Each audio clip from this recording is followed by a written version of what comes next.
of when we were kids that you were always looking to get into some stuff or like look for something, and well, you were pretty stubborn, so you never wanted to ask for help. You never wanted to ask anybody like, "Hey, Who was I going to ask for help from? how do you do this?" You know, or whatever, and you're just like, "I'll figure it out. I'll figure it out." And bro, from what I saw, vast majority of the time, you always figured it out. Might have been rough, but you figured it out.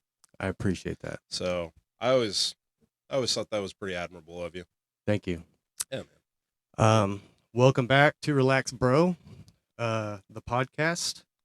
I have my friend Guy. Why don't you introduce yourself? Cheers. Yeah. Name's Guy Anderson, and I've known Mr. Eric here for a long time. Well, it'd be over 20 years now. Yeah, and so that's kind of what I know you from whenever you first moved here. I don't know anything about you before. I don't know where you came from. Mhm. I don't know where you're from, what your childhood was like. I've never met your mother.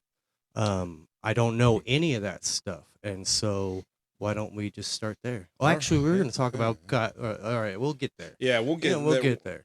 Well, well, so I'm born and raised here in Bakersfield, and actually just right here in Oildale. I didn't know that. Yeah, I lived my whole life here. I've actually bounced around in Oildale in more houses than I could probably count. Just came from a divorced, broken family. Parents got divorced when I was like 2, and yeah, and it was just it wasn't the best breakup. I had one of those situations to where mom mom hated dad, dad hated mom, and so all the time, all I would hear about if I was with mom is just what a piece of trash my dad is, and then when I go to dad, oh, your mom, she's the worst, blah blah blah. However, it was always kind of difficult to, I don't want to say like choose a side, but it's like who to believe because, unfortunately, my dad was a drug addict and an alcoholic, Okay. and all he did was ride motocross. So that's literally all we did for a lot of vivid memories that I have as a kid is basically he'd get loaded and we'd go ride dirt bikes. We'd go out to the old dump, and we'd get squirrely out there. But eventually, I lost my dirt bike because one of his a deal went sideways with a dealer, and they came and stole all our bikes. Yeah. And so that's just more Common childhood drug stuff. stuff here in Yeah, Oildale. common drug stuff. And then mom, she just, you know,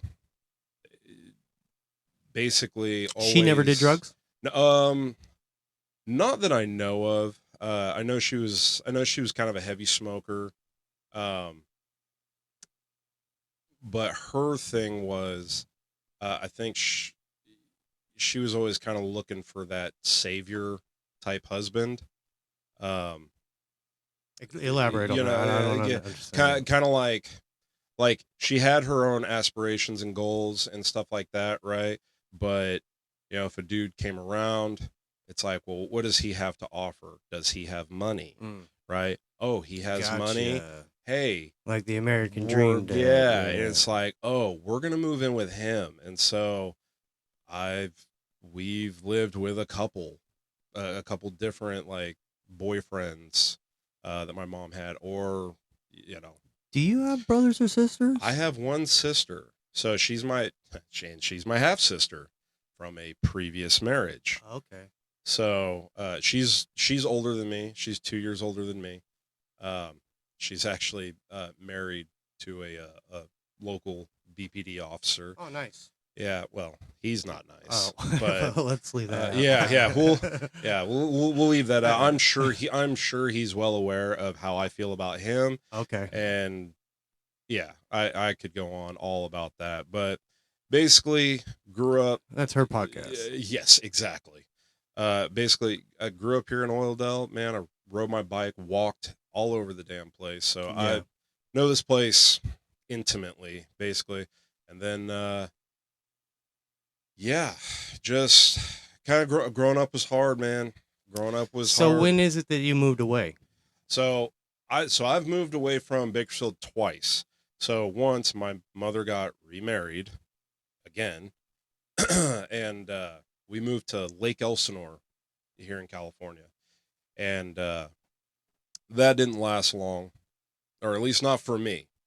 They had Be a nice racetrack there for a minute. Oh yeah, well it's so my mother, she actually How old were married. you? Do you remember? Oh, I was I had to have been maybe around 10 or 11. Yeah, so somewhere around there. Um, but she had married this guy who he was actually this like millionaire bigwig in the like race car performance Oh, nice. industry. Um, and so that racetrack that you're talking about, he was heavily involved with that. Yeah. But the key takeaway to that was he's a millionaire. So she bounced around from a bunch of different guys. Yeah, like Interesting. she Do you think my it? mother in her youth, she liked having the money. So I was thinking when you were talking earlier, whenever couples like hate each other like that, it's what you say. Do you think Oh. it's just because they actually love each other so much and they just hate the situation? It's funny you say that because Because that's what I'm asking. Like, why is she bouncing around from all these guys? She ain't gonna find. right. She really wants your dad, but she wants him the way she wants him. Yeah, and I mean maybe that's possible. I mean, in truth, I know like my parents, they didn't actually rekindle, or actually I'm not even going to say rekindle, but just create any sort of friendship, Mm-hmm. right? Or civility towards each other until I graduated high school. Like that was the only time that it's like they could actually be in the same room with each other together and be cool. Yeah. And so now they're fine. Um, they live in two different states. Mom's in Arizona, dad's back in New York. Um, Really? yeah. Well, Oh, just we'll cause, get there. We'll yeah, get there. But we'll get what there the on why he hell? lives there. But he's But let's get back to why you moved and when you came back, because we met whenever right. you came back. So we moved to Lake Elsinore. Uh, we lived there for a time. Like I said, it didn't last very long for me because uh, I got put in this school that I was just not fitting in. I was kind of just the chunky fat kid that I didn't really have anything to offer. Um, and I was basically just the ass end of everybody's jokes. And well, when you don't have any friends and you don't have anything, you basically just put yourself there to be tormented, but at least you have people to be around and you're not by yourself, right? Well, didn't last long because I got expelled from school in the 8th grade. Uh, a big quad fight broke out between Hispanics and blacks, and it was like a full blown riot almost. And campus security, they're in there trying to break it up and stuff like that. But the crew of guys I was hanging out with, man, I wanted to try and impress, and try and show them that I'm cool or something, right? That I'm down for whatever. And so I took a brand new can of Sun-Kissed soda. Oh shit! Right, I took a brand new can, man, and this fight's going on, and everybody's around, it's getting crazy. But I saw the one campus supervisor in there that I knew this crew of guys did not like, and one thing, I had a pretty good arm, man, and I was pretty accurate at throwing. So you hit the Um, cop? so I nailed him square in the temple Oh, dude. with an ice cold brand new can of Sun-Kissed soda, and it busted open on his melon. And I mean, it just that shit went everywhere and knocked him out cold. Really? Dropped him. Damn. Did you feel And bad? so I did. Or were you like, hell yeah, I nailed him? Yeah, but see on the outside, I'm like, hell yeah, I got that, dude. Trying to be cool, but on the inside, I had that anxiety of like, oh crap, man, You might have killed that guy. did I just really mess up? Like, that dude's out, he's down. Like, it almost stopped the fight Yeah. in its entirety, because now, we're all kids, right? But now there's an adult who is blacked out Yeah. on the concrete, and so, but nobody saw anything, right? Or at least that's so I thought. Till next thing you know, I'm getting called out of the class. You had to go to the office. One of your friends ratted you out. And that's exactly what happened. Is people started asking questions, and sure enough, the guys that dined me out were the crew of guys that I was trying to be cool with and I was trying to fit in with. Yeah. And so that got me on suspended expulsion. So basically, if I breathe wrong, I'll get expelled. Yeah. Right. Well, this is also at around the same time that Eminem had just dropped his very first album. He got all of us in trouble. Every one of Every us. one of us. Every one I of wasn't us. allowed to see my cousins just Bro. because they caught it. I mean, I had it in my CD player. Yep. So that's what. So at the time, I had just gotten my very first Walkman, portable CD player. Okay. Like, this shit didn't even have anti-skip on it. Yeah. Like, you take one bad step. Yeah. Yep. And so that's exactly how I got busted. So I'm listening to this, and I was riding this bus at the time, and the bus trip was always really long, and I'd sit in the back, and this was the first time I had really heard like rap like this type of music, and the things that he was saying It was just how we felt. and it was exactly literally what we're doing now. He just did it in song form, But I started thinking like, I'm angry all the time, right? Like, life has been trash up till now. I hate my life. I don't have any friends. I'm this, that, and the other thing. I'm in trouble, blah, blah, blah. And so I start writing what I think to be rap lyrics, right? Like, I start writing in my notebook. They see a manifesto. And so, basically, there was this other dude that rode on the bus, and he did not like me at all. He was just a bully to me. Okay. And so he saw it, right? So he was like behind me. He saw it, and he read it, and I didn't know. And then all of a sudden, boom, he snatches the notebook out of my hand, and he takes it up to the bus driver and shows the bus driver. He's like, look what guy's writing down. Like, can you believe this? And the bus driver at that point, he's like, dude, my hands are tied. He's like, I have to show this, because it was pretty bad. Do you remember any of it? Hell no. I do know it was bad. Was it about people around you? It was not or just hurting yourself? I didn't name anybody in these songs, but you were truly just trying to write music. Yes. Okay. Yeah, I was just trying to write lyrics about the life experiences that I was having. Gotcha. But guy wants to be a rapper. Yes, yeah. That's right. That's awesome. Yeah, dude. I'll spit bars right now. Really? No, you think you can? I'll pull up a beat right now. That's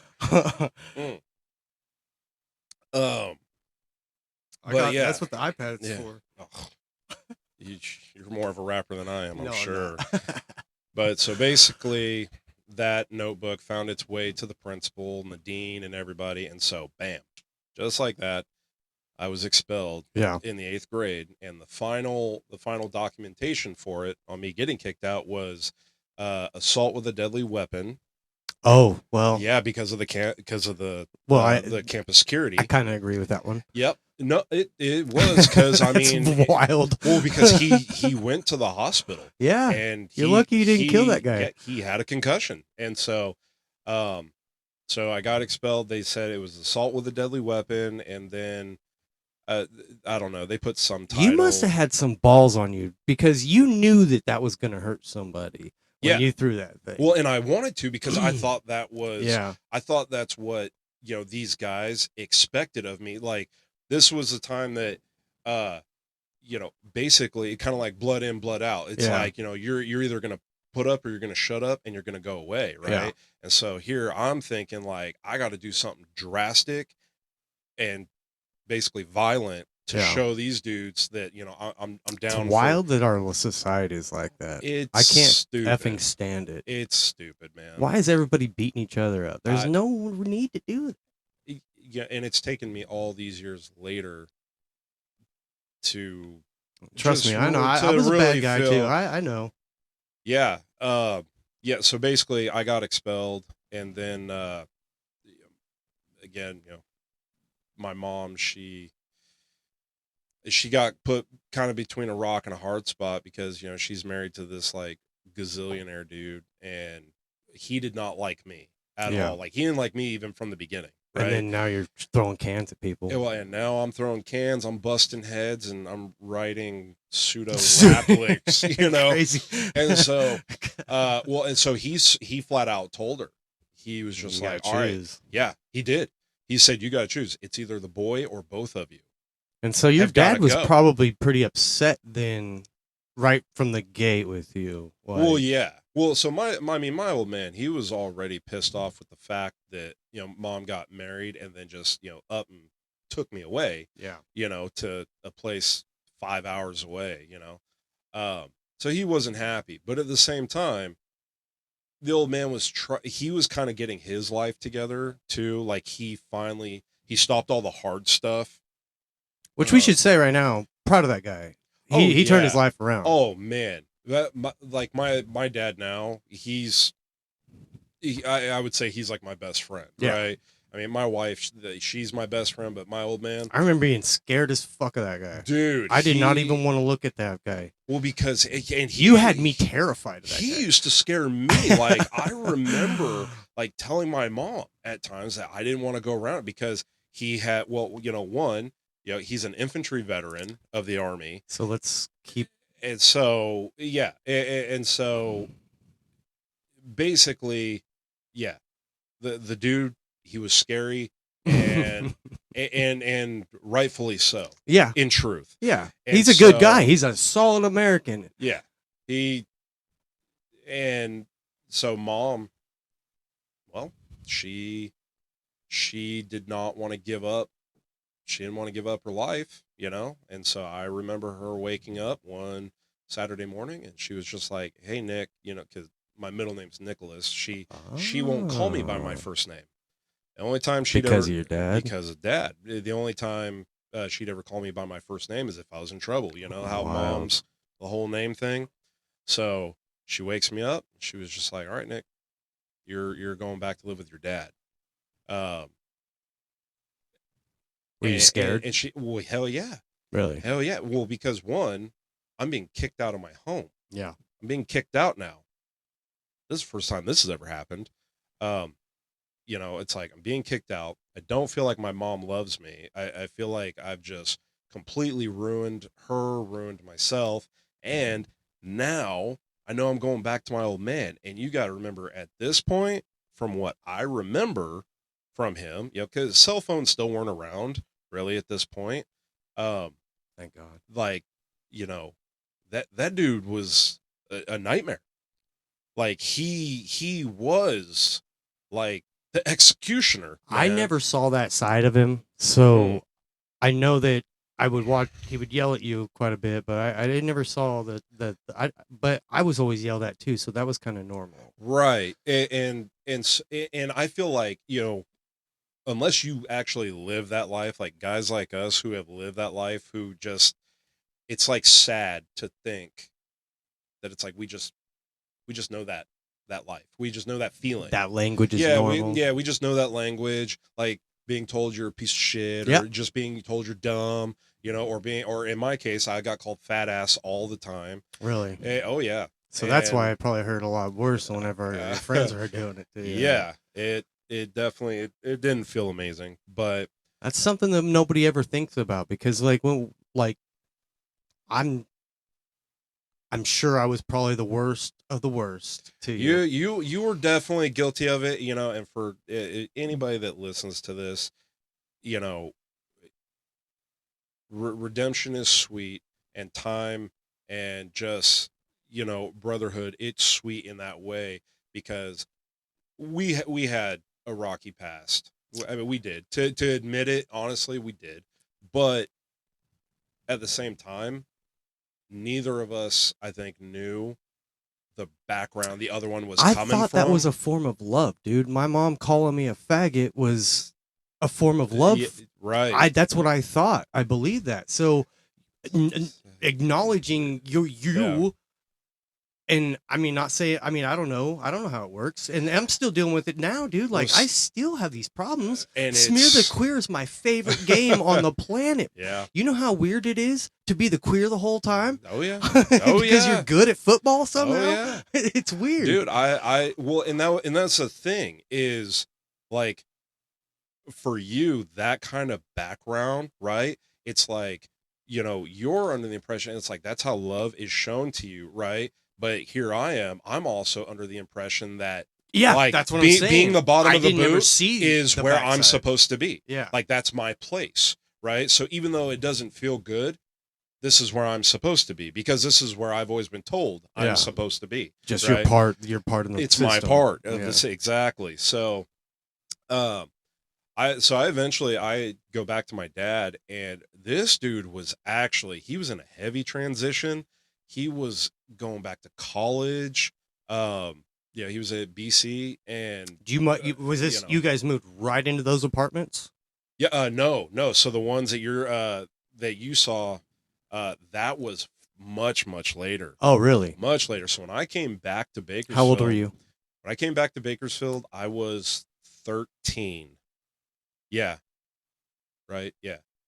So basically, I had to go to a continuation school over there off like 31st Street or something like that.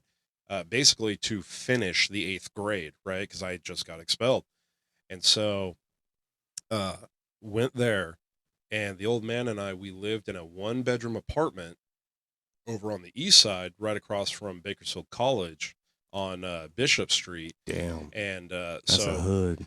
dude, and like my old man, he was not prepared for me to just kind of be dumped back into his Yeah, his for sure. life, That was so like my bed, I slept in the living room.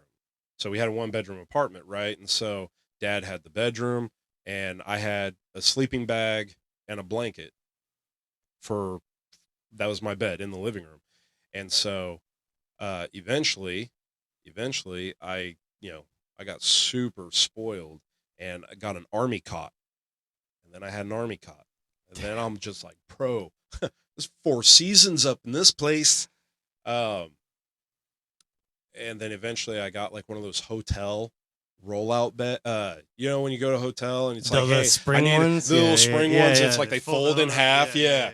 And so dad and I were doing handyman jobs around Bakersfield just to make money, right? And he would take me with him on all his jobs and put me to work, right? And so we went to some guy, and we found this bed just sitting, and he was like, I don't want it, here, you guys can take it, right? And so now I finally had a mattress, and this was already, I don't know, probably 5-6 months after I was living in this apartment.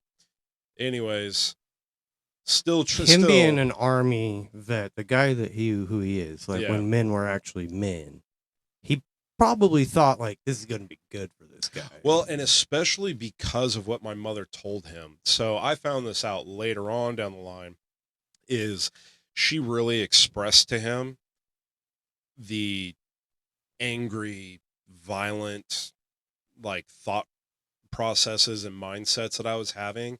Um, like, so like I've always drawn, and uh, I was just drawing these incredibly graphic pictures of like battle and just people getting killed and just, blood, spit, and ass everywhere.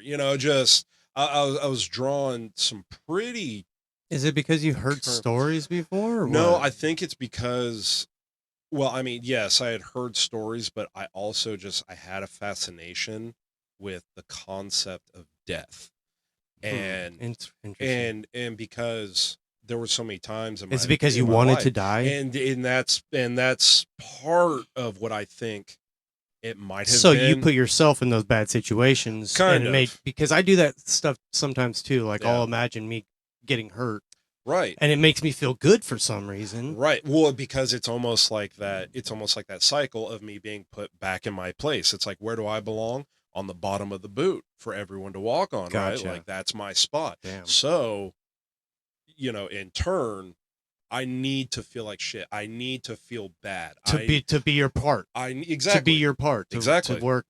Okay. These are the cards that I was dealt Yeah. at birth, so Mhm. I need to That's fucked up that we think like that. act accordingly, right? And so, my dad, in his wisdom, his cure for this is he was like, "Well, you want to see death? You want to see it for real?" And at the time, I'm just kind of like, "Well, whatever," right? And that's when we went to Video City, back when they still had Video Cities and Blockbuster and Hollywood Video and stuff like that. And we go to Video City, and my dad rents Faces of Death. It was like volume 2 or 3 or something like that. I thought you were gonna bring that up. And I was. I've never seen it. I've never seen it. I don't want to see it. I've just heard about it. So this film was actually banned in the United States at one point in time because of what it is. It is literally. They used to play it in driving school. That's where it came from. So Red Asphalt was the preliminary. So it's what gave the idea. Yeah. Okay. So they would show Red Asphalt, to like guys at our age, And to where traumatize you for the rest of your life. Right? It's like They probably should do that though. Go 2 miles over the speed limit, and that's going to be your brains on the asphalt, bro. And so, but this was kind of the mindset, right? And so we go and we rent this thing, and my dad's like, "You're going to sit your ass right here, and you're going to watch this film." He's like, "You want to draw all this death, dying, anger, and violence and stuff? Why don't you see what it really is in real life?" Because Faces of Death, all that film is just segments of real death. Yeah. Like there's no narration, no glam, no transition, no editing, no nothing. It is just strictly these videos. And so it starts off, and the very first video right out the gate is an inmate getting the electric chair. Oh. And it shows exactly how it's done. This was a real live execution that actually took place. Yeah. And so that was pretty gnarly to watch, right? But then, how old are you? I was 13 at this time. All right. And so, and then right after that, like another one was a video of Middle Easterners. The chopping the head. Yeah, dude getting his head just hacked off, right? Like, I saw that shit before the war even broke out. Yeah. So. This is pre-internet. So, yeah. Pre-phone. Yeah, everything. VHS. So it was a VHS Most tape. people hearing this won't even know what the hell that is. They're going to be like, VHS. You have to chat GPT that. Exactly. But you know what, though? People who do know that story, that my old man did that, to this day, he's even said that he felt like that might have been extreme, but he does not apologize for doing it. And in truth, I would actually, in some weird way, I would actually thank him for that now, because it really was a rude awakening. Changed you from what you thought you were feeling, yes, to actually seeing like, oh, I don't exist anymore. So actually, after I saw that, we didn't even get through the whole videotape because I couldn't stomach to watch it anymore. Yeah. So, but what I did see, which was a fair amount, dude, I tell you right now, I didn't draw another like graphic, violent depiction after that. That's cool. So, but do you still feel that way? You know what? In this day and age, it's different now, just because of the you notice it, but you don't indulge it, right? Well, so because I've had this kind of disassociation, or this just this kind of watered down feeling about death now, to where I almost feel like kind of numb about it. Like for me now, like as I'm sitting here, I get just weirded out when people cry. Yeah. It's like I don't know how to feel about it. I hate You it. know, It makes me so sick to my dude, stomach. and it sucks because I feel like I lack empathy or sympathy for people, like maybe they're going through a true struggle with something. Maybe do you cry? But me, Yeah. When's the last time you cried? I have in private, or if somebody has like drawn a story out of me, one that typically revolving around the war, which we're getting to that point where I enlisted in the army and I went to Afghanistan. And I fought in the GWAT, and so with the things that I saw, though, that's what chokes me up. Let's finish our story. Hmm. We'll take a break. Yep. And then we'll come right back. And so, yeah, basically went back to my dad, went through all that stuff. We did handyman stuff to make money. He had a girlfriend at the time, and we eventually moved into the trailer park that was right across from her trailer because she didn't like kids. So I seem to have parents that like to get significant others that hate kids. I have a theory on So that, in my mind, is fucking wild. You weren't allowed to sleep around, but if you did and you got somebody pregnant, you had to take care of the kid because you were still honorable to take care of your kids. Right. I have a theory about that because, like, Curious to hear. I honestly don't think that I oddly support abortion because you shouldn't bring life into this life that's going to be treated like absolute trash their whole life. Like, there's no winning if you're not ready to help this thing succeed. Yeah, I don't want to be a fucking dog in a gate. You know what I mean? Locked in a cage. Like, well, and I understand exactly what you're saying because I mean I have kids myself, and old timers will say all the time, they're like, "Oh man, you'll never be ready to be a parent until you're a parent." Yeah, right? exactly. I'll never understand. And that's how you get into it. But at the same time, beforehand, you will know if you are going to be able to provide anything, love, support, clothes, a roof, anything. Like, you'll know that about yourself, right? Now, I know people have tons of stories about, hey, I was I was into this, I was living this life, I was this, I was that, right? But then, it's like I had a baby with my girlfriend or whatever, life changed.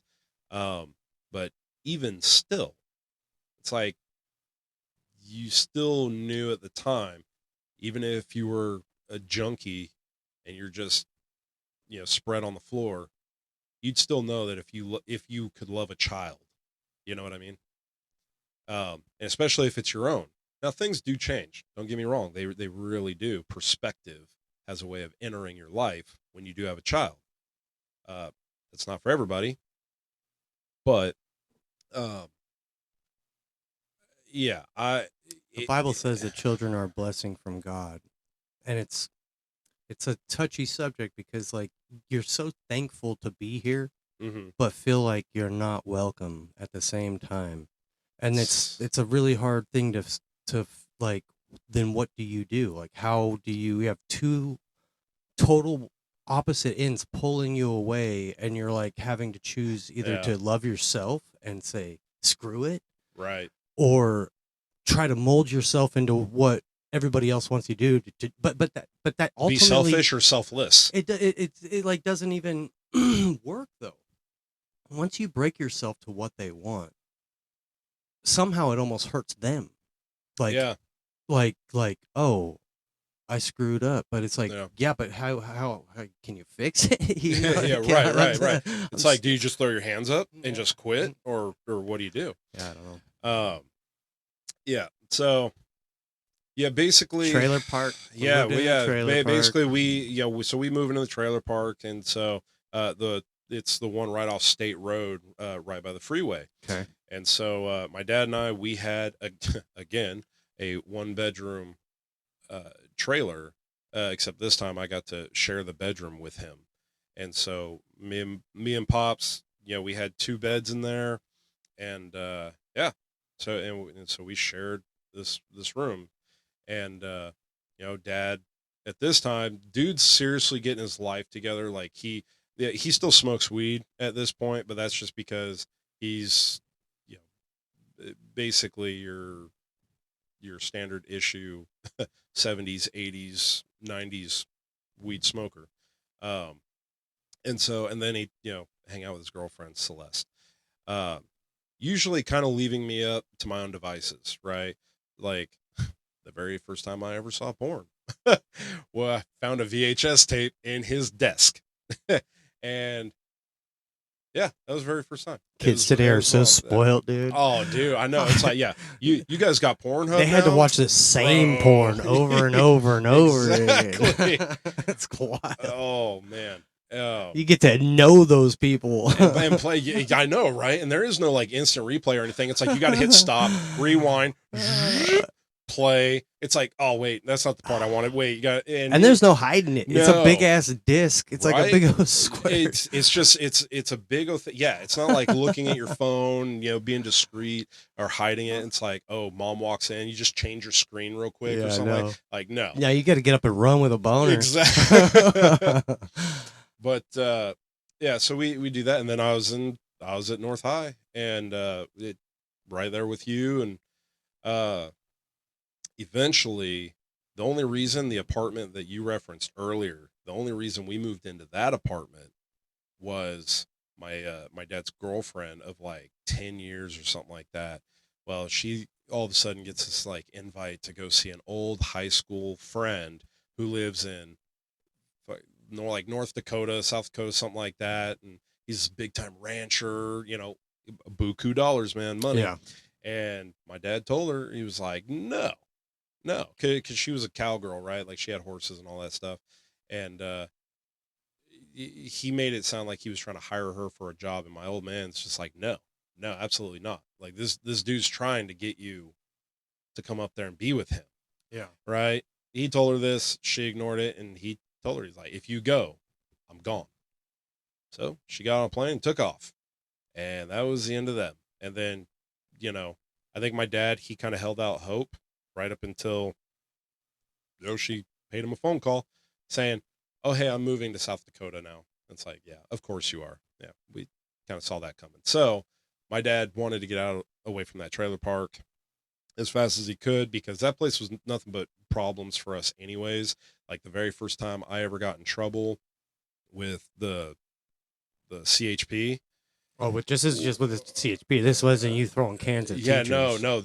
This next time, I seem to have a real problem with throwing things at stuff, because I had made a friendship with a guy named Matt, and he bounced from foster home to foster home to foster home, and he was troubled. But yeah, we were buddies. We were ride or dies or whatever, right? And he was over, and we figured we'd play a game, right? So the trailer park's right next to the freeway entrance, right?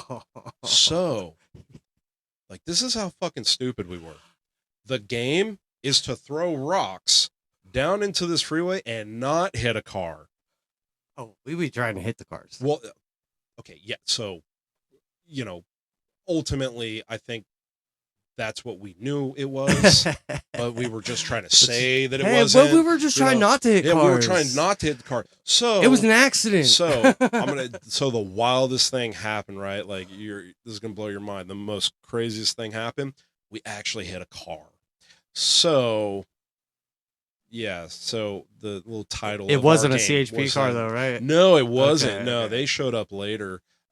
Because this is also how dumb we were. Is we were so high up, elevated, right? Like if just kind of where the trailer park is in conjunction to the freeway entrance, like we were way up there.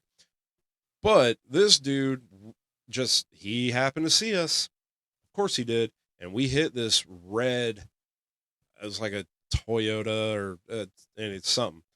Well, next thing you know, we're just standing there outside, and all of a sudden this car comes pulling up right in front of the Toyota. Yeah, the red Toyota comes pulling up, and this dude gets out of the car, and he starts just laying into us like, you hit my fucking car, and just goes off. My dad hears a commotion, he comes out, and Dad, this man is all about justice, like to his core. He really is. Like and so then, my dad, he's talking to this guy, and he was just like, "Yep." He's like, "Yep, let's call the cops. Let's call the Like, yeah, my dad was almost like encouraging to it, and so now we're sitting on the tailgate of Dude, his Bronco, it's a good dad. and bro, now we're sitting there. CHP, they're en route, They're probably pissed. and then this dude, he's mad, but I think because of my dad's reaction, I think the dude feels like, okay, you know, this kid's gonna get I'ma lay into the him. just dues, right? And Yeah. so, CHP shows up. This is the first time I've ever been in trouble with like a cop in this fashion, right? Like all the stuff in Lake Elsinore, that was done through school administration and all that. But this time, no, bro, a cop car is rolling up for real, and he's here for me and my friend. Do you remember who hit it? Oh, dude. It. I mean, no. It No. it, it could have been Matt or me. I mean, who knows? You guys But just throwing handfuls of rocks? yeah, Really? yeah. Oh, No, shit. for real. Yeah. And so this officer, he gets out, and dude, I honestly, like, I was losing it. I was crying. I'm just like, I'm so sorry. This is what we were doing. It was so stupid. I'm like crying, right?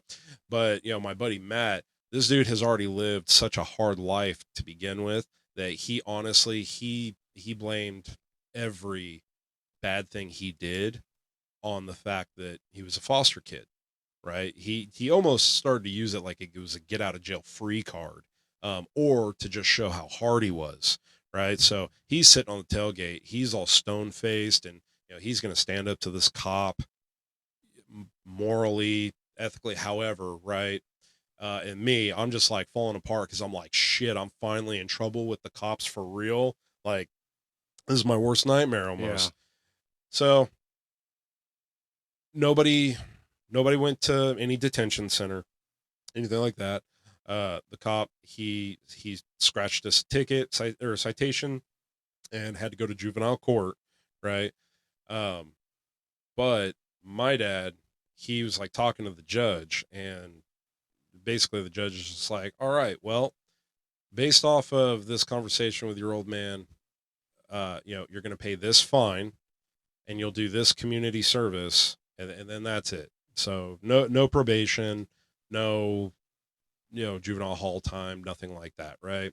But that took me forever to pay off because my dad, he eventually paid it, right? I mean, we live in a trailer park, so we weren't exactly rolling in the Benjamins, Yeah, I was gonna right? ask. So They it had so to- it so it took my old man a while. He paid it off, but then I was paying him back, and well, through that like labor and shit. dude, yeah, that just took forever. But my old buddy Matt, the foster home he was in at the time was some rich bigwig dude over here in Rosedale, and well, he paid it for him right then and there before they even left the courthouse. Yeah. So that sucked. Also, that's where I started smoking weed too. I started hanging out with this other dude. How old were you? Actually, you probably knew him. His name was Anthony. I can't remember his last name, but he used to live in the trailer park with me, and I would just go to that dude's house. You were all 13 the when you time. started smoking weed? Yeah, Damn. yeah, it was like 13, maybe 14 by this time. You don't smoke weed anymore? But I've gotten back into it purely because of the pain factor that I suffer from now. Yeah. Like, I've got real bad chronic back, neck, shoulder pain, sleep issues, like my And it's fun. yeah, and it is fun. Yeah, my wife and I, our new favorite thing is to actually just fucking blaze and watch a horror movie. Oh, really? And, dude, it's that sounds terrible. It's actually pretty wild because I always hated horror films. Like, they scared me to death, yeah, right? I don't like them. I didn't either. And I mean, if you were to ask me now, like, do you like horror movies? My initial reaction would be like, hell no, they're scary, right? Like, who wants to be scared? But her and I, like, we'll just we'll get high, man, and we'll just be sitting there like, whoa, just bugging out, kind of. But we only do this like at night. All kids are in bed. Like, we're super discreet about it. We're super low key about it.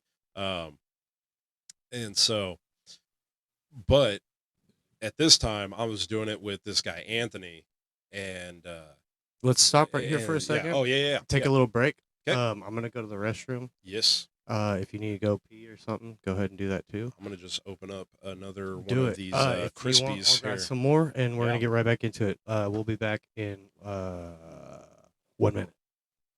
Yeah.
Oh yeah.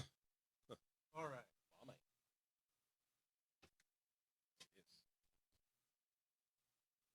So you're 13, just got almost arrested. Yep. Semi-arrested. Detained. Detained. Yep. And you met this dude Anthony, and he blazes the weed. Yes, he does. Yeah.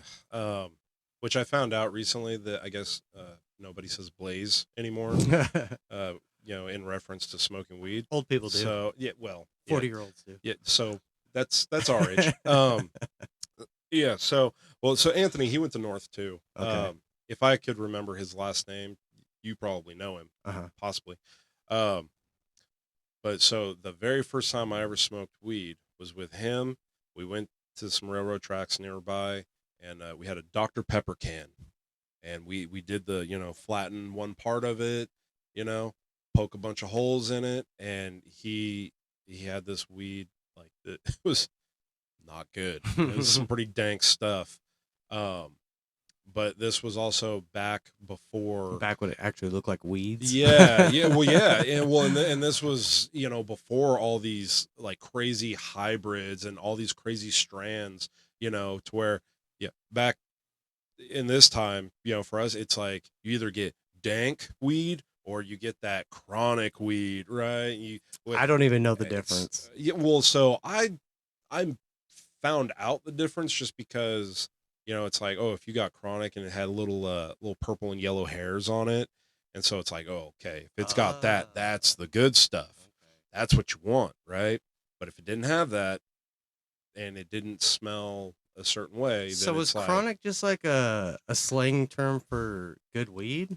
Is that basically what it was? Or I thought chronic was like a certain type of weed. Well, so I believe it's a strain that like it is named that, right? Okay, I gotcha. But back then it was probably there was only two strains. Yeah, but yeah, back then, so it's like you either had sativa or you had indica, right? And it's just like, you either have good sativa or you have bad one, or good indica or bad one, right? And so, but at this time, I don't really know the difference. Like I've only seen weed being smoked from my dad, Yeah. right?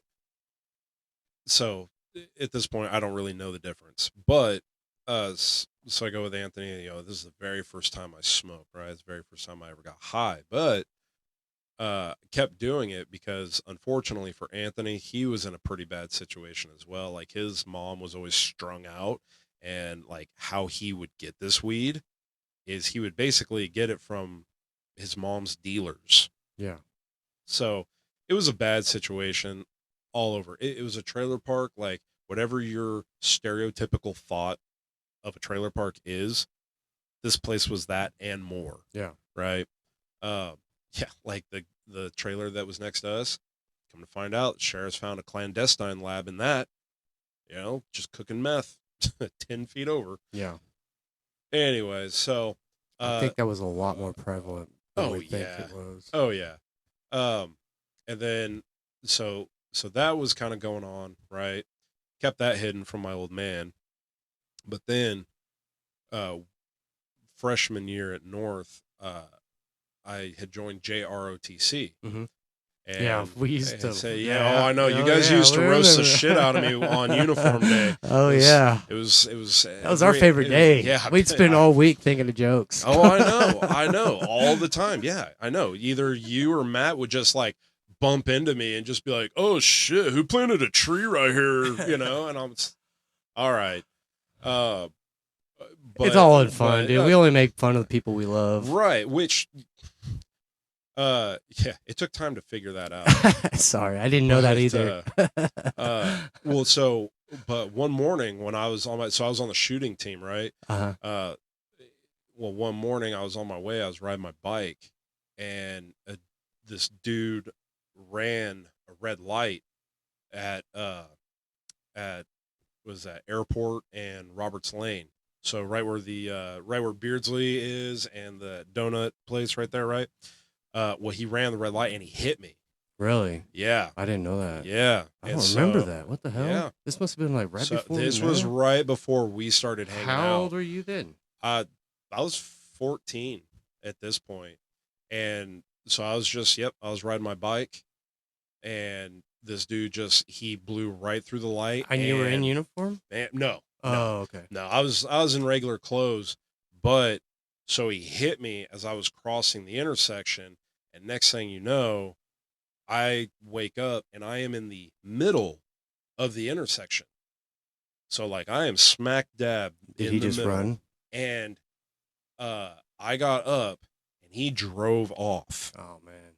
And so I get up and I start walking. You know, me and my bike, we start walking, and a deputy, he caught me up the way, just a little bit, and he asked if I was okay, right? Which all this Were you time limping later, or something? oh yeah, dude, I was fucked up.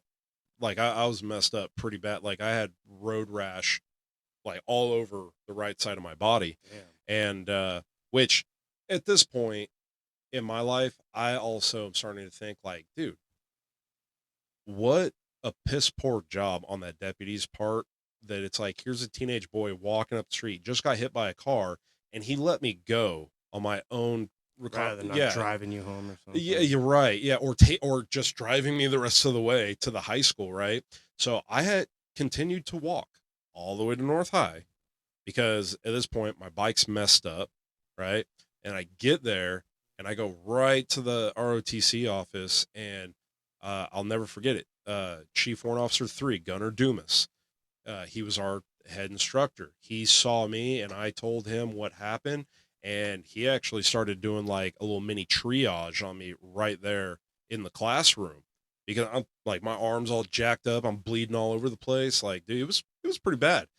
So we get through that. The guy that hit me with his car, he was apparently this Asian dude that like could hardly speak English. He could hardly write English. Like, didn't have a license. But then he tried to sue my dad. Messing up his car? Yep, exactly. He tried to sue my dad because as my body rolled along the driver's side of his vehicle, I broke off his mirror. Yeah. And well, yeah, he was pissed. Wild. It was a white Mustang, so he was a little red faced about it. Can I step back a second? Yeah, go ahead. You joined ROTC pretty young. Yep. Why? You just admire your dad, or what, did he push you to do it? So there was the desire. So, because after when I came back to Bakersfield and just being around my dad and, you know, doing handyman work and all this stuff, right? Like, I think there was a deep rooted desire for discipline. You were still a little big. You weren't fat, but you were just bigger than most kids. I was still pretty thick. So did that kind of have some sort of influence too? When it comes to that aspect, I wasn't sure because I didn't know if ROTC was going to like get me in shape or something. Yeah. I was thinking more of the military aspect. just because, my dad, Did you have it in your mind that you were going to go to the military no matter what? I did, or at least it was a desire. It was a dream, right? Because every man on my dad's side of the family had been in the military, Yeah. and they'd been in I war, remember you telling me that. and so they had all served, and I really admired that. Because you're third guy, right? Yeah, well, fourth technically. So, I mean, you almost have to at that Right. point. Yeah, exactly. Right. And so it was a Marine Corps JROTC at North High at the time. And so I'm thinking, like, I need maybe some sort of discipline, but I think it was also just like the longing to belong, to Oh, feel like to be interesting. a part of something. Right. Yeah. Because it's like I had just come from all this It's like garbage joining a with my team that it's mom. going Yeah, to be like a exactly. gang that's going to stick up for you no matter what. Exactly. It's like it didn't work out for me in Lake Elsinore. It's like the guys I tried to be cool with or, tried to, ride with or whatever.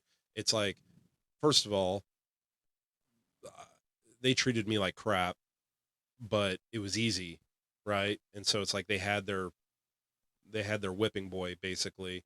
And then they weren't really my friends anyways. Like I tried to do something to try and be cool and these dudes dimed me out quicker than anything. And so so I'm still coming off of that experience, right? Of just not belonging to anyone or anything, not having friends, because I came back to Bakersfield and it was just me and my dad. I didn't have any friends, I didn't have nobody. And then I met Matt and, that became my buddy, that became my friend, but the dude was a terrible influence. Like all he wanted to do was break rules and all he wanted to do was cause destruction. Hell, like not to dive too far down a vulgar avenue, but the very first time I ever figured out that women have periods was because of him. Why? Because we went to a brand new construction site where the Rite Aid on Olive and Coffee is, right? That thing was just being built. And so there was nothing in the fields behind it, none of those houses. We went in there and he had invited two girls to show up there. I had no idea, right? Then him and one of those girls goes off into a bathroom and they're doing something. I don't know. But me and this other girl, we're just kind of there, right? Because I don't know any of this stuff. I'm Yeah. uneducated. Yeah. Next thing you know, they finish and we go downstairs. This dude takes his shirt because he laid his shirt down, because he was a gentleman. He takes his shirt and it is covered in blood Okay. and he smears it all over a pillar in this Oh, brand he blessed new. the house with her blood? He blessed the house with her Oh. blood. But what had me is I was like, How old were you? this Still was, 14? Yeah, 14 still. Damn. So this time I'm just like, bro, did you kill her? I'm like, what? Because I don't know, right? Yeah. Like I never had a girlfriend, Uh-huh. nothing, and so I didn't know. That's when I found out, and that's how I learned about female periods. Yeah. So, Hell yeah, brother. but still, I mean, this dude was he was not the right sort for me to be around. Yeah. Especially if I'm trying to get better, right? So eventually, Matt leaves he leaves the picture. Matt leaving the picture. I'm gonna turn the AC on. It's hot as crap in here. Oh yeah.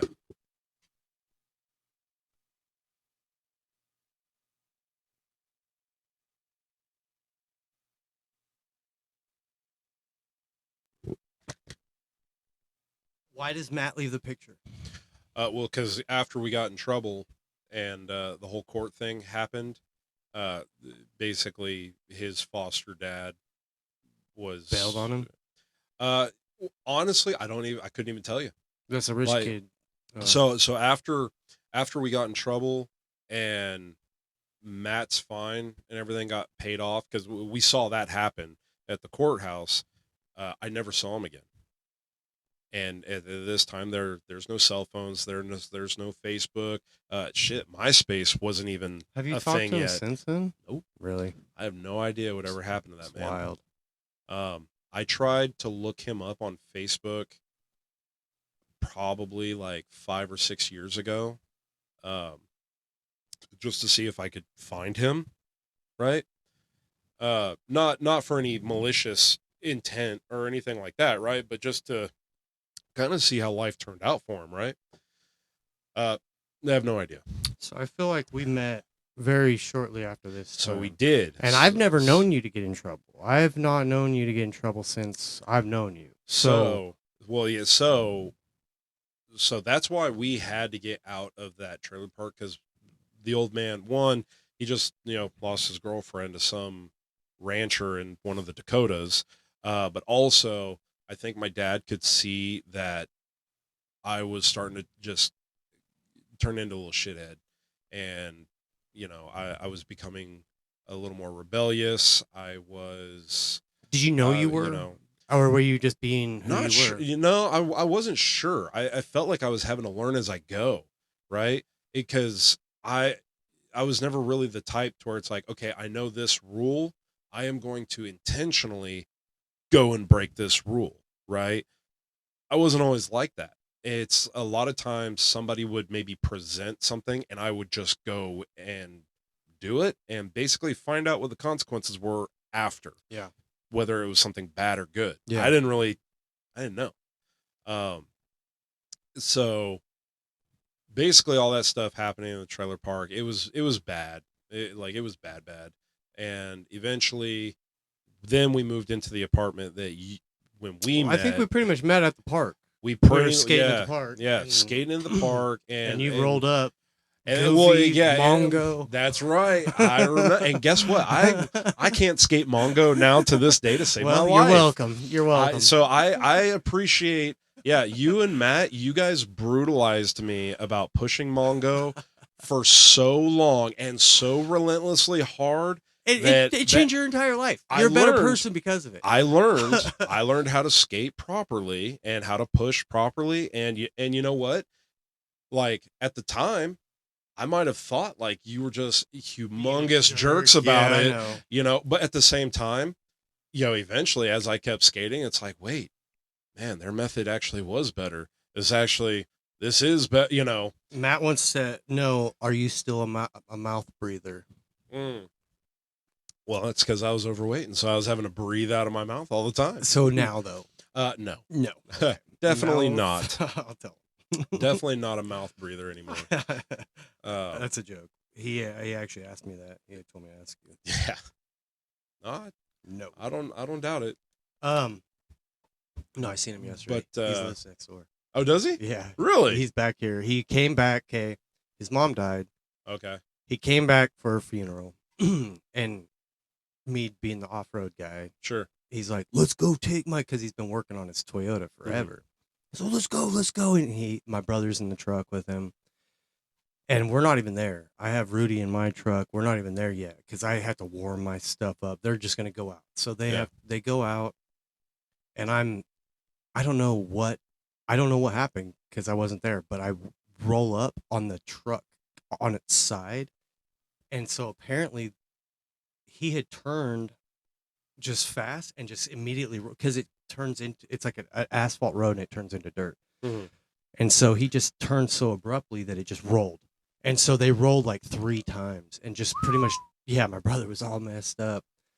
They're lucky to be alive because there was fuel leaking. It was a whole thing. Dang. And I pull up and I'm like, what the hell? Yeah, it's what? I'm like, what are you guys doing? So he has been stuck here since then. He can't get home. I've been trying to help him work on his truck, but like I think he's a little depressed. He's lost his brother and his mom, and he's in a weird place, and we're grown, like you said, reflecting back on yourself whenever you're going through these situations, you can't help but to be hard on yourself, Well, and not to how I said, I feel like guys who grew up the way we did, um, just kind of with like these pretty tumultuous backgrounds. I mean, like the stuff you grew up with, Matt, myself, like it's like we wouldn't wish this on any child to grow up in That's this why I don't manner. have kids. I There you actively go. choose not to have See? kids over this because I don't. It's terrible. Yeah.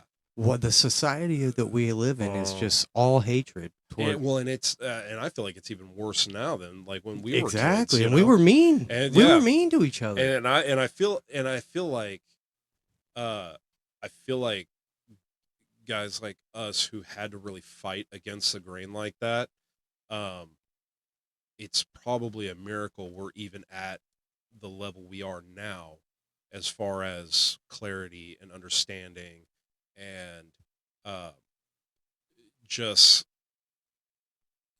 kind of having that street smarts instead of book smarts so much, right? It's like we know what real life looks like. We know what the real life looks like. It's wild to think that but I mean, I'm honestly thankful for the way that I grew up because I don't know anybody that can do the things that I can do. I really don't. Yeah. And I can't. And like people like you or Adam or these people who are like our team that we somehow have, I can't do any of the things you do. I can't do any of the things that he can do.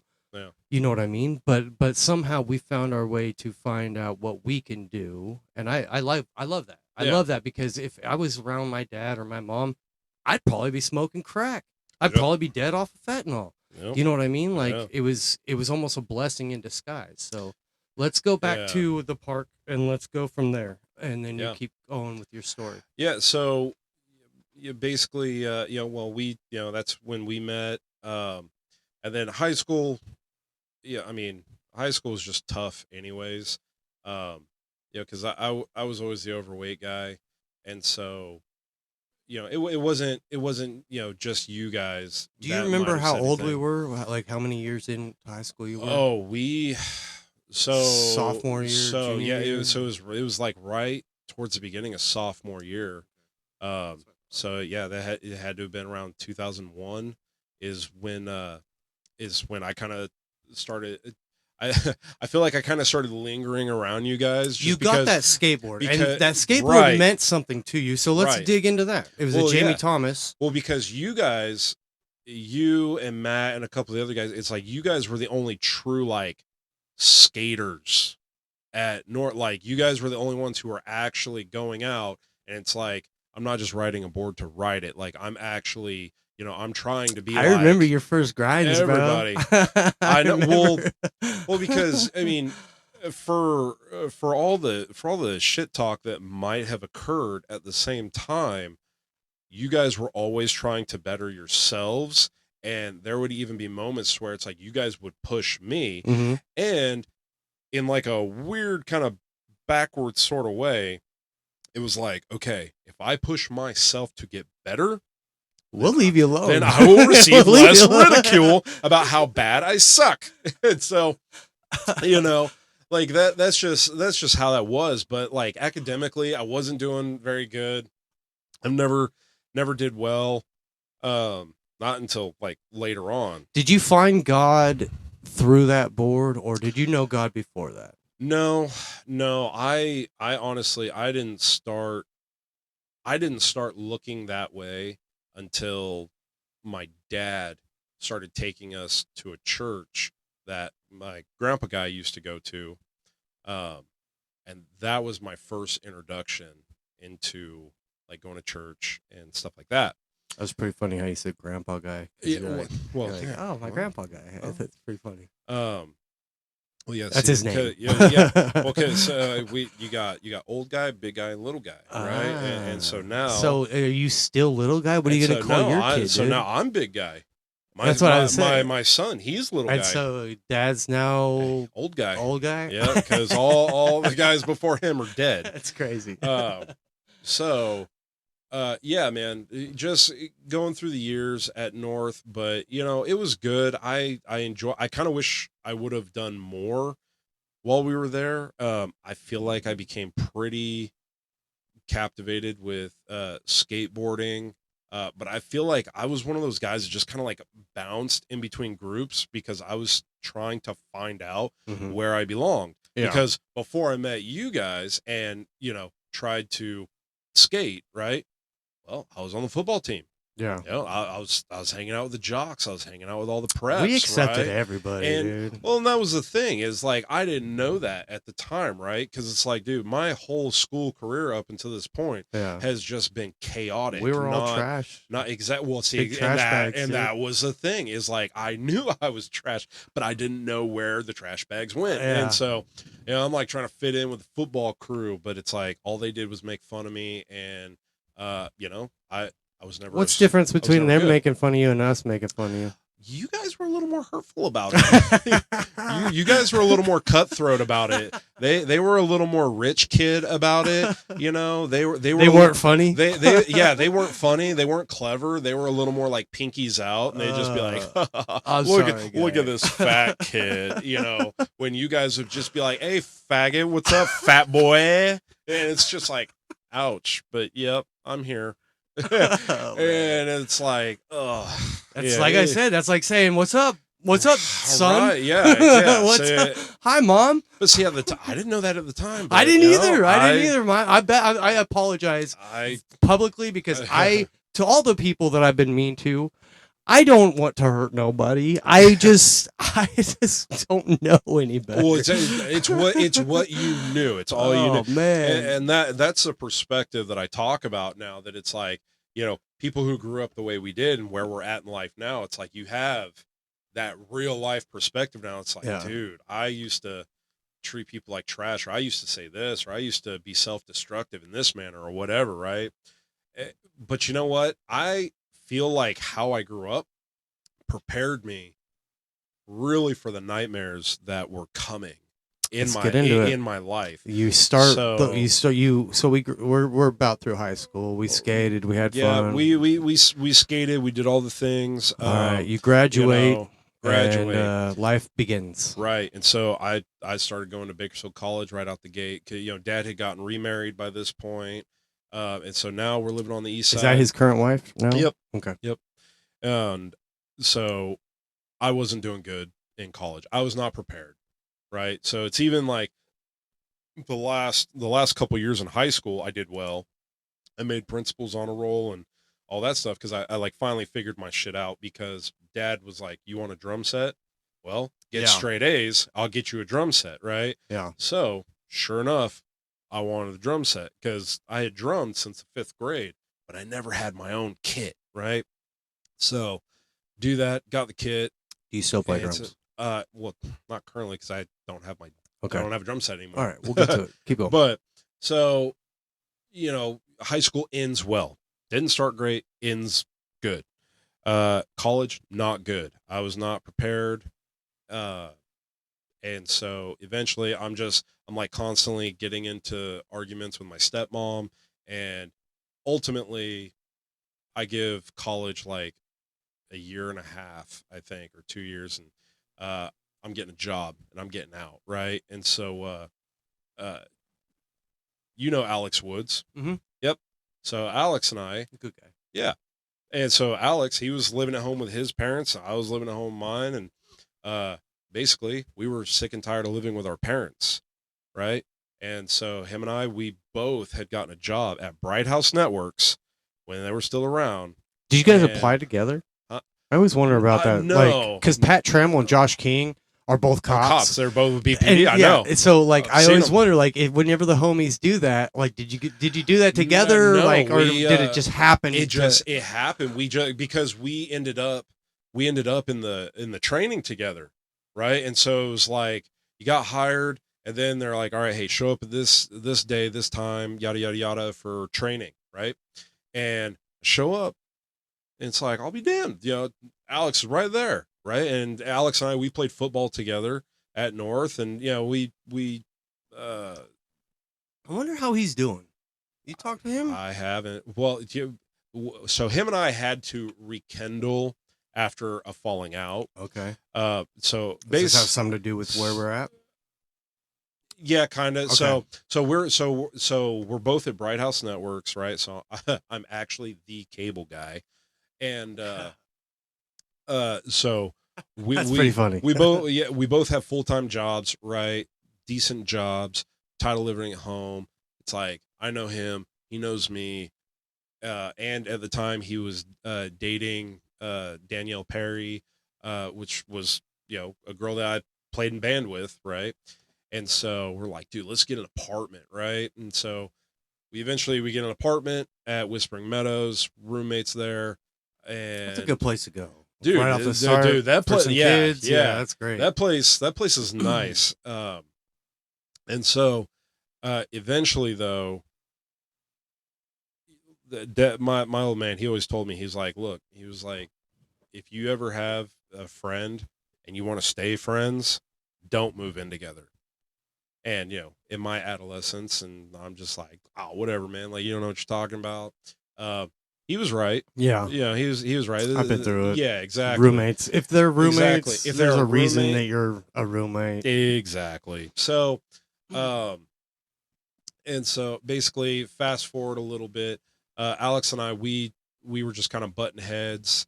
Um, Especially like when I would be like smoking weed or something like that. Oh, really? He didn't like it? Yeah, no, he didn't. He was incredibly anti. He would like come. So the I apartment. used to be that way. It's wild. Well, Until I was 26. and I was too. I beat Matt up for showing up at my house for being high one time. Bro, I actually was too. So like right after high school, I was still into it, right? Because I had bought the last time I had ever bought weed was from Ryan Steele's brother. Okay. And rest in peace, Ryan Steele. Yeah.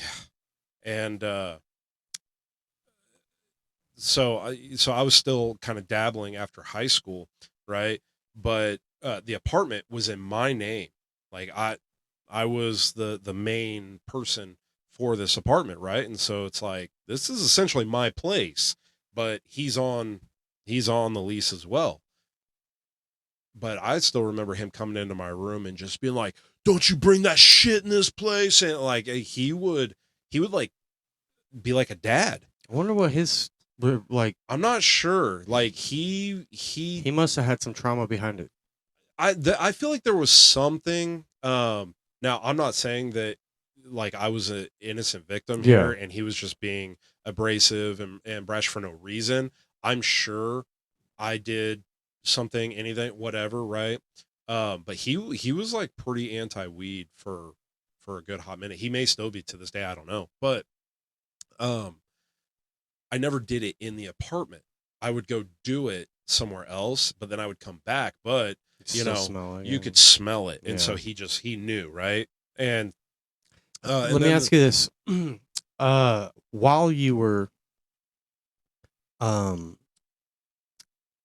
smoking weed growing up, did you feel like somehow it was helping you or giving you some freedom or something, or did you just do it because it was a habit? What was it that you were thinking whenever you were doing it? Honest to God truth, I did it because I thought it made me look cool. Really? No lie. Why didn't you start smoking cigarettes? I think, because isn't that the same reason? Well, I think because one, the smell. So it's like my mom and dad were both heavy smokers, and mom always had her Camel Lights or Marlboro Lights or whatever, but dad, he always smoked them Cowboy Killers, right? Marlboro Red 100s, man, like that was his shit.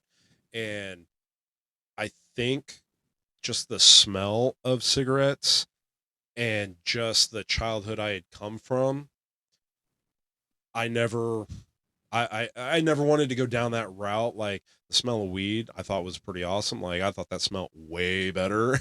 Did you ever try smoking? Oh yeah.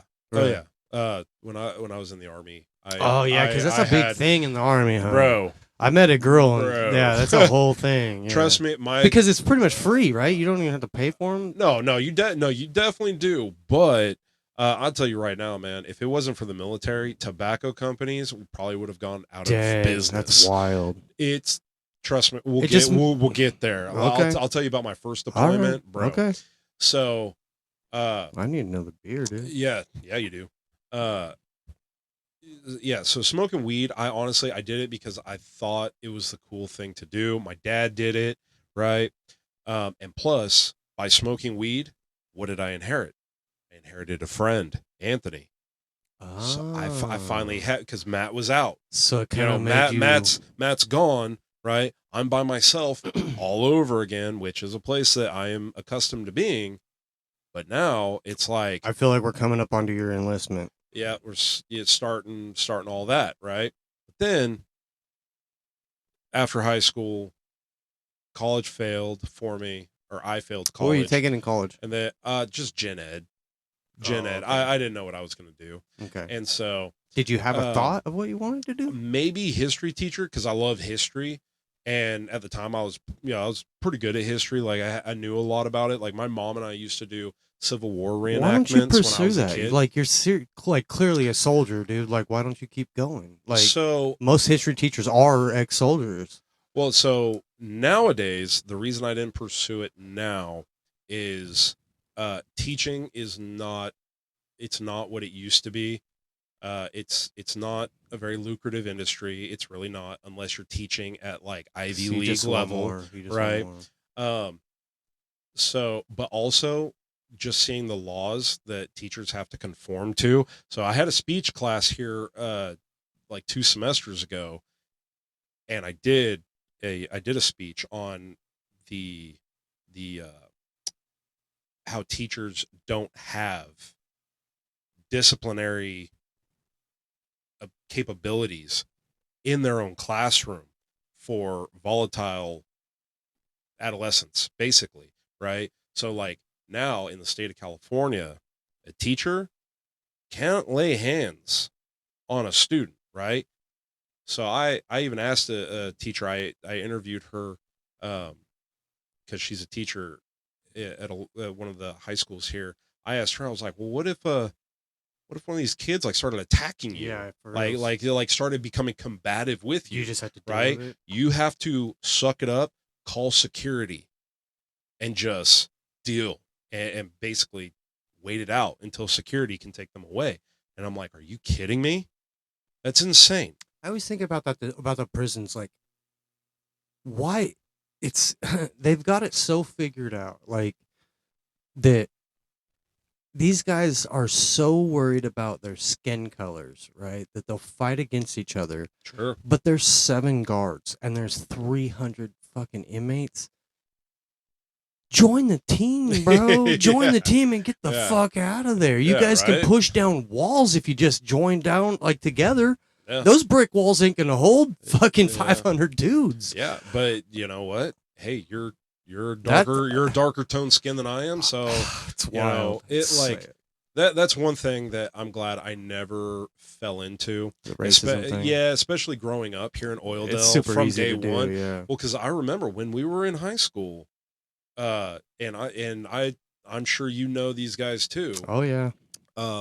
Like the Peckerwoods that would walk around. Like at one point in time, they approached me because one day, a couple black dudes, they called me a cracker or something like that. They said some racial slur at me, right? But they just happened to be standing there when they did it, right? And so it's like these dudes didn't like me either, right? But all they saw was black dudes were calling a white dude a name. Yeah. So they were going to intervene and jump in. It was just their it was just No, what November 7th? It was just right. 9/11. Yeah. and so that at that point they were just kind of like, well, you want to join with us? And it's just like, no. I don't. So yeah, so it's weird how we're taught this at such a young age, dude. Bro, it's insane. It's pretty fascinating, honestly, and especially once you travel outside of the United States. Hell, even out of this state. We're gonna do this. We're gonna dig into your war stuff right now. Mm-hmm. We're gonna take another quick break. Yeah, because I gotta pee now. So we're gonna from here we're gonna go into your enlistment and stuff. Sounds and good. Give us one more minute. Yeah, Thank you. 1 more minute.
Sweet. All right. We're back from our sponsored break. We'd like to thank High Life and uh, Hot Wheels for Yes. the things you guys do. Thank you. We appreciate you. All right. Masterpiece replicas.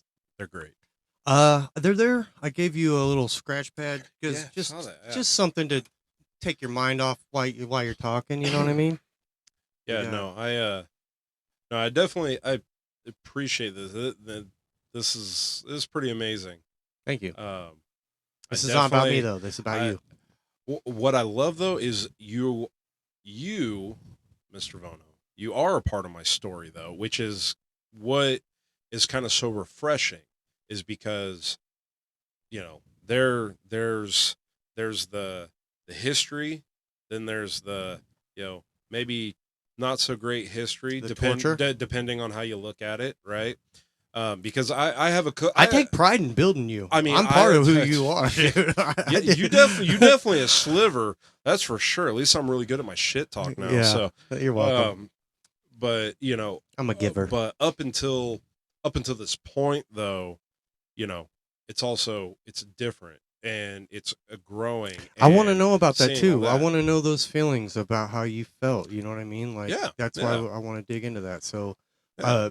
if you won't have anything to say before we get to your enlistment, Well, so basically we're all caught up to this point. Is out of high school, college didn't work out. Moved in with a friend. That didn't work out either. At this point, I was married, and basically I was just kind of going nowhere quick. I got fired from Bright House because I didn't do so well there, and it was kind of a whole thing. What's up, man? he's gonna come back and do a guest spot. Yeah. And so, yeah, basically, I'd always wanted to be in the military, but it hadn't worked out. But in 2010, I went through the police academy, and eventually I became a cop. Really? I didn't know Yeah. that. Like a sheriff or something? With Maricopa PD. Oh, really? When I it didn't was know when that. it was still around. America. Yeah. Oh, dude. So you had Maricopa. it cake, bro. You didn't do nothing. Dude, it was, well, you know what? I mean, I would say yes. You just pull over people no. going 25 miles an hour. Hey! So so come to find out, so I went through the sheriff's academy. That's kind of cool. Maricopa is a small little town. Oh yeah. Well, when I found out the history of that place, like after being there, they have right? a PD or what was it? Maricopa Dude, Sheriff? yeah, no, it was Maricopa Police Department. Really? Yeah. Interesting. And so in 2010, go through the Did they have a Sheriff's Academy. sheriff's department? No, so it was still just Kern So County. you guys took care of everything. Yeah. So we worked kind of next to Taft PD, right? Oh. And so basically like KCSO, they're kind of like the main Kern overseers, County. right? Because it's in Kern Because County, more civil stuff, right? But they cover everything, right?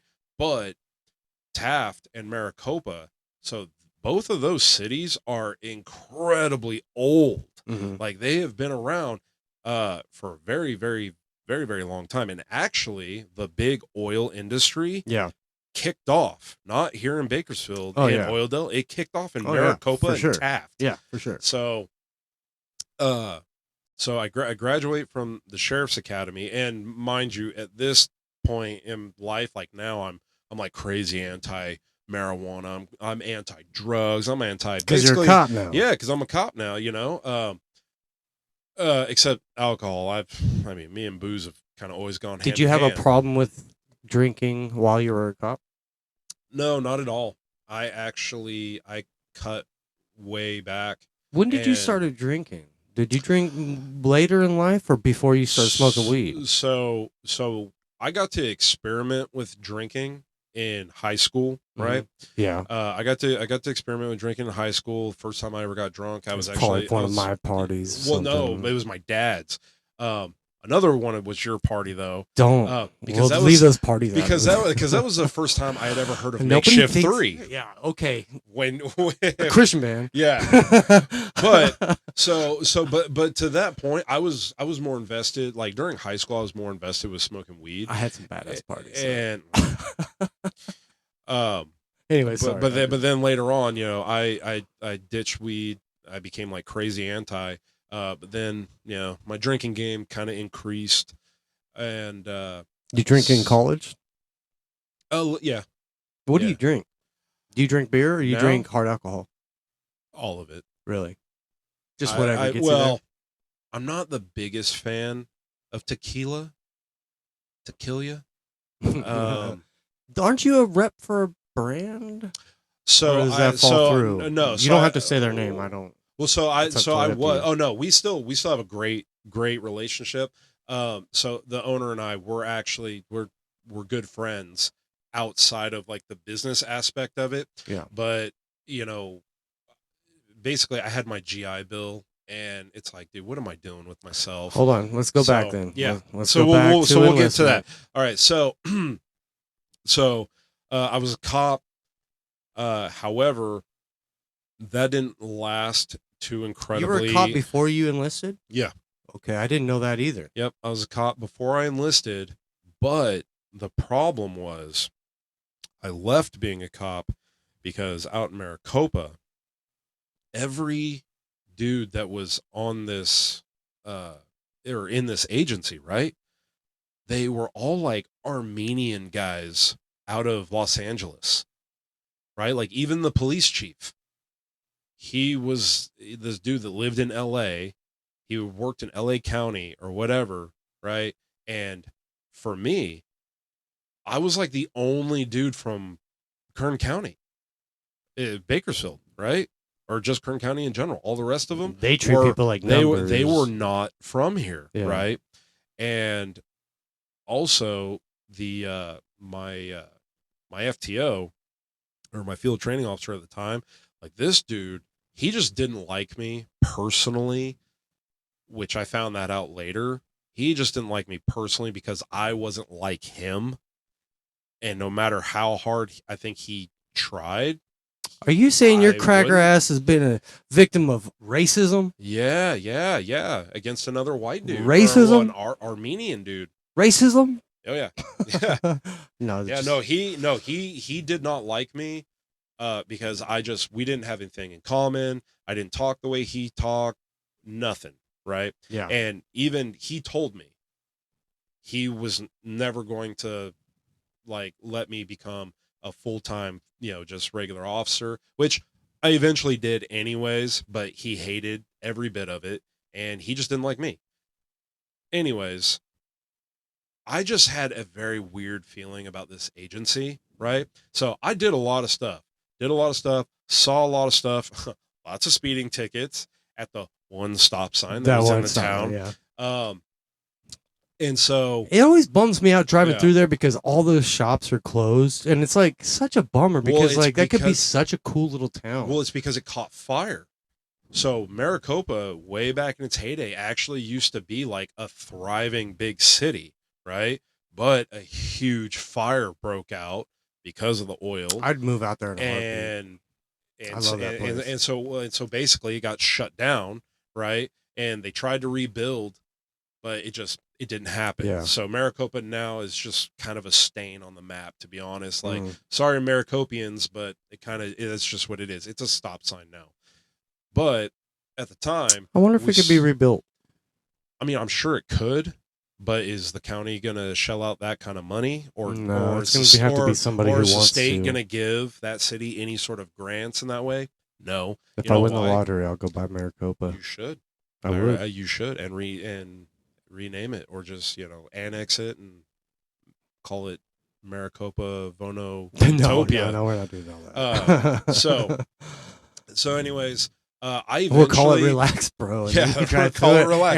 And is not only is it a podcast, but it's a city. It's a city. And so I eventually I was getting a weird feeling from this agency, right? Like I felt like just something was kind of twisted, kind of off, because anytime I was around, like any of the other people, it's almost kind of like everybody just stopped talking. It was almost just, kind of like back in high school, to where it's like everybody's in on the joke or the story, but you're not, and they're Yeah. not going to let you in. I think that's how a lot of employment is So, nowadays. and so eventually it was getting to a height where I'm like, you know what?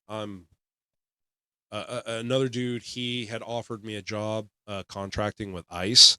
And so I'm like, yeah, I'm out of here. So I left, right? Um, You went to ICE? well, and I joined a company Can I called, pause you right before you even start? yeah, go ahead. Do you agree with what Donald Trump's doing with all these guys like ICE raiding like swap meets and Yeah, construction yeah, zones? against criminals. Yeah, absolutely. Criminals, but what about the guys who aren't criminals who've been here for a long time? So my thing about this is, if you're not a criminal but you've been here for a long time, it's like, dude, you're here. Their Why families are why here. not just, it's like, clearly you like being Maybe here. arrest them and give them like, Well, I'm not even saying they need to be arrested, but I mean like but maybe just document them. yeah, but like You know what I yeah, mean? like put on notice to where it's like, all right, hey bro, look, Wow, to just you send obviously like being here, and you are contributing, um why not wrangle all you these know bums up that ain't doing anything and send them out? Because at least people are working. but see, at the problem, or at the root of this problem here, it's greed and it's money. Yeah, I agree Right? 100%. See, guys like you and I, we have that street logic, we have that real life logic, we think these things now, right? But that's also because we've never been millionaires, we've never been billionaires, we don't understand that need to keep up with the Joneses in that manner, right? To where it's like some big politician Don't you who, realize at one point that you won? Don't you realize like I won? I don't need to ruin other people's lives yeah, for but no reason. that's human beings at their core. Just think about it. Yeah. Anytime you've won something or you gained something, you're satisfied for the moment, but then you want that exact same thing, or you want just a little bit more. And then once you get that, you want just a little bit I have a more. different mentality coming from where I'm at. You Just think like I so? said, like beating you up, like just like you said, if you bettered yourself, the less it would happen. And that's strictly I understand that because I put that on myself. But that's because guys like you and I at our stage in life, is we have this little thing called contentment. Yeah. Because sure, you might want, That's an advertising industry. you might want betterment in like certain, aspects of your life, which that's fine. There's nothing wrong with that. But at the same time, at your core and at your spirit, it's like you have contentment. You're content with what you have. Yeah. You're content with who you are. Mhm. Like, there's nothing wrong with wanting to better yourself, but you have that peace of who you are right now. You can work, strive towards a goal. That's cool. Sure. But you're not sitting here just being like, damn, man, like, I'm sitting here just doing a podcast. I should have been something else. I should have been something greater. Oh, I love this. You know what I'm saying? I feel like I'm Yeah. doing good. Well, Andy, you're doing amazing. Like, honestly, you're really good at this, and I think you found your calling. This is great. It's wonderful. I love this for you, man. I really do. And I'm glad I get to be a part I of it. appreciate that, dude. Um, And this is know. you should know this too. Like you were a part of our life too. We took our time out to like invite you into our lives. Yeah. Like you know what I mean. Like Yeah. you're just as much part of everybody's life as you think that we are to you. See, and that's how I view things now. Is I don't dwell. I'm not like, It bums me out that you felt that way the whole time because we were your homies. Well, Like, yeah, I know. Well, yeah, yeah, but at the same time, we were kids. We're kids. Kids are stupid. Kids don't know shit, and we didn't know shit back then Yeah. either. And so, back then, there was this whole mentality. But the way I chop it up now is I don't dwell or hold grudges. Like, I'm not a grudge holder at all.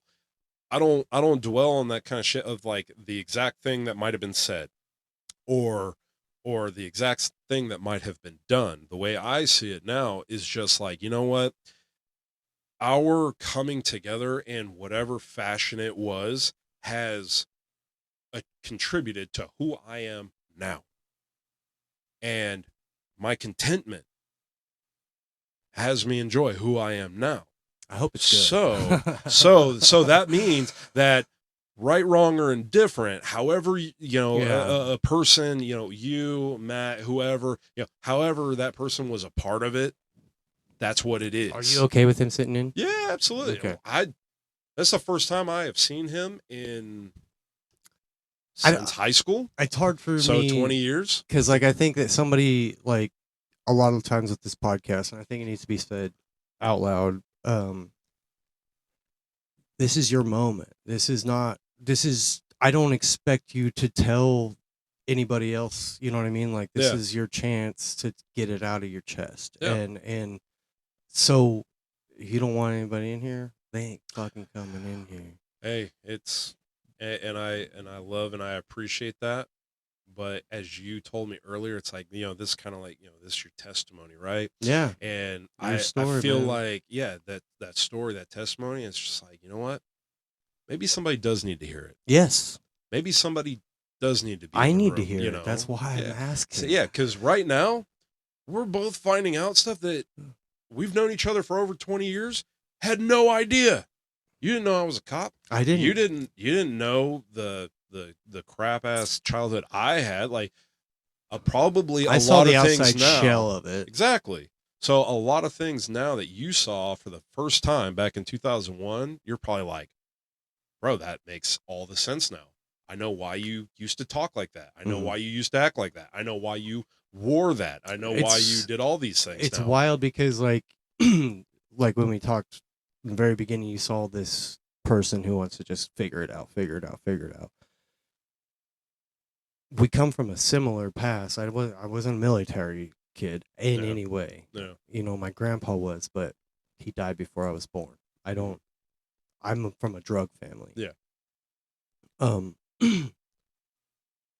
That being said, though, we saw the similar things that, like, you took a different route of dealing with things. Like me having that strive to, like, just try to figure out and fix it. Mm-hmm. You had this way of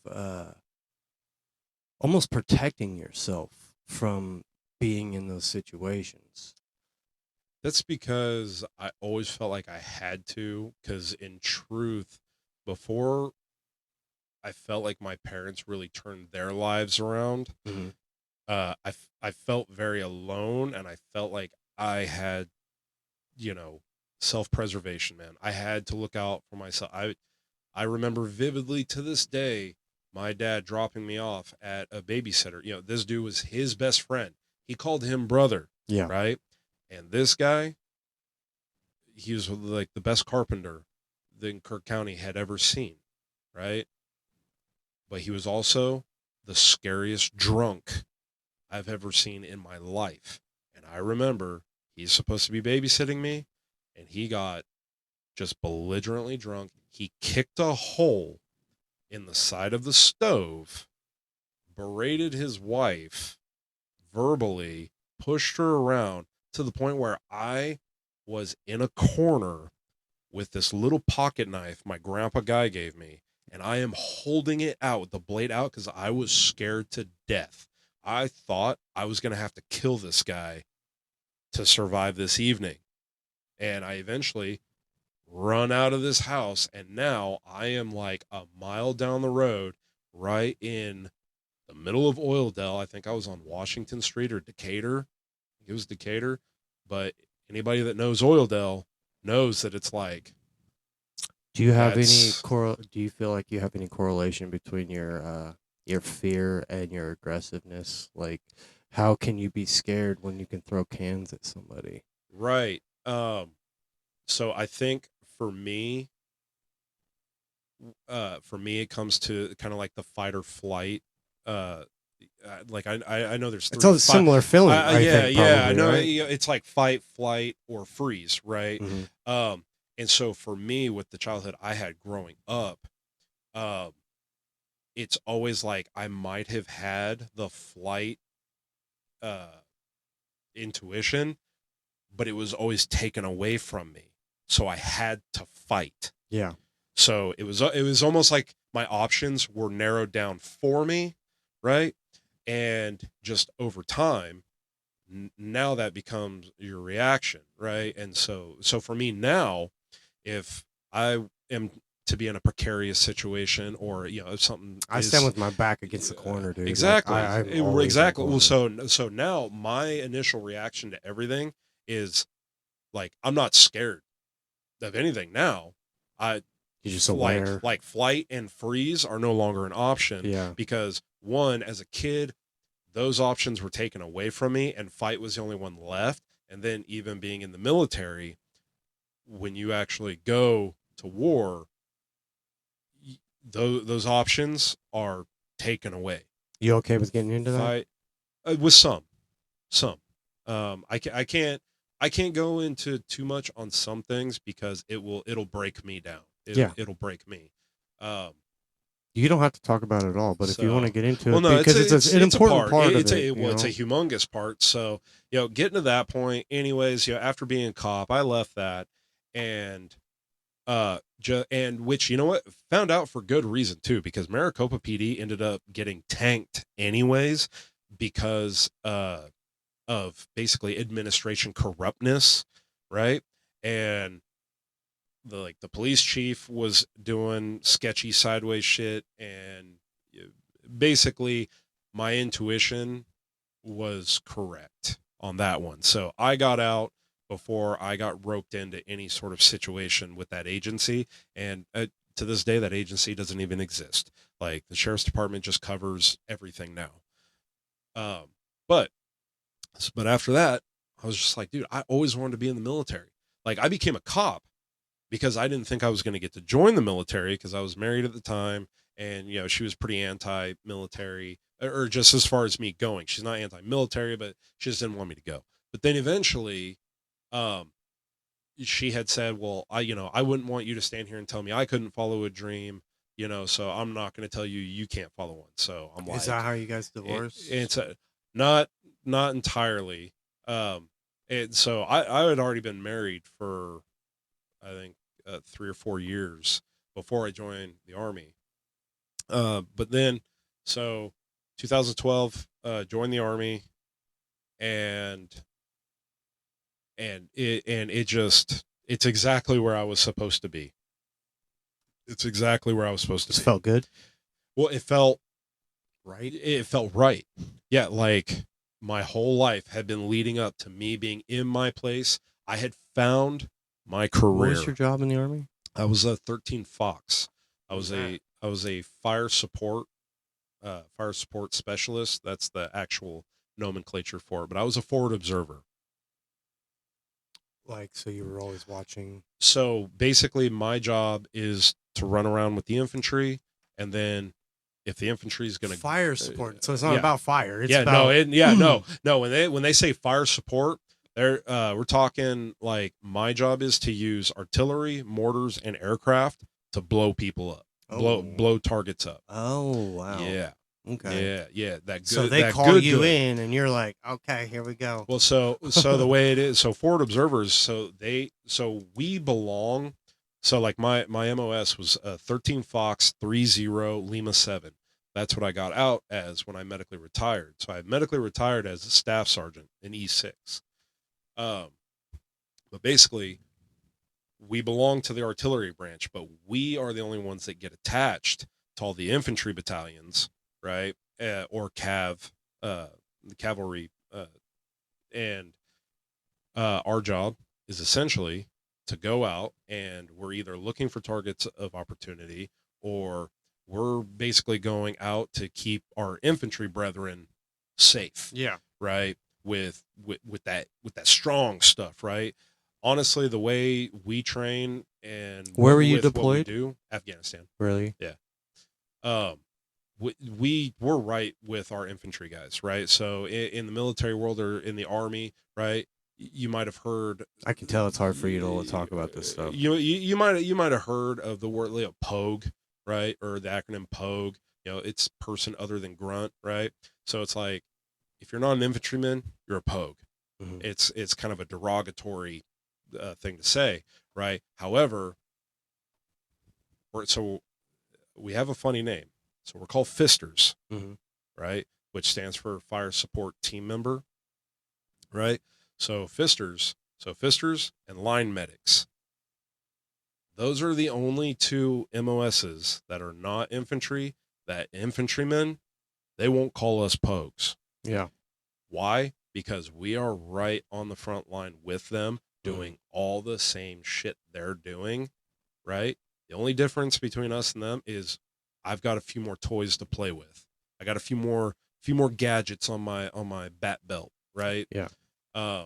That's it. But other than that, we're right with them in the crap doing everything they're doing. But so when I joined the Army, I did basic training at Fort Leonard Wood, Missouri, and then went from there, went to Fort Sill, Oklahoma. But then I ended up getting stationed at Fort Sill, Oklahoma, and I was there for like my first 3 years. Yeah, first like 3 years. But Fort Sill, Oklahoma, it's called a TRADOC installation, so that means they don't deploy, right? They do training. But then it came time for me to like re-up, and you can request where you want to go at this point. And so at this point, I was a senior specialist, and I'm like, man, I want to go to the 10th Mountain Division. What's that? I want to go to the 10th Mountain Division. Hold on, we're gonna restart because we're coming up on 2 hours. We're gonna start a part 2.